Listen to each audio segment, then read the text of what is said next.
which I realized that she had that kind of an understanding and empathy with her, that she could portray it in a manner which does not, as we say, sensationalize the thing. Crime often, I mean, you are full, you see day in and day out how crime is actually projected in a manner that the entire sensitivity of the crime is left out and it becomes more of a melodrama than actual. We forget often that there is a life behind every case. There is a family which gets destroyed. There is a person whose future is shattered. And that kind of a sensitivity in these days of breaking news is lost. And I then thought that yes, it's a good idea to bring them to light, and that is how this book came into being. And I can't say again that I'm happy, but I can say that when she asked me to write the foreword, and then that is the time when we actually went through the book, in a real manner, and how it had come up. So it really again touched me so much, because it brought back so many memories of all those cases, which many of them when you have personally handled, many of them where you have been associated in some way or the other. And therefore, it, brought in a host of emotions. There were emotions of sadness, of grief, of anger, as well as emotion of, yes, there is something still needs to be done. It's in a way, for me, it was something which again reinforced in me the desire to keep working and to try whatever I can do, at least at my level and with my team, to see that whatever good the police department can do to at least help out such victims in distress.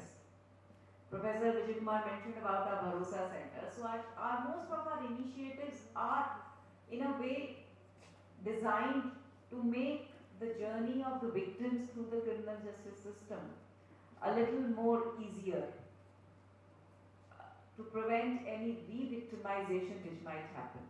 And therefore, it was a reminder to the fact that yes, although in Telangana we've done a lot, there is still a lot still to be done. And also the fact that protection of women or children is not something which the police can do on its own. It is somewhere that each one of us in this hall or wherever outside need to do together. It is to be a collective responsibility.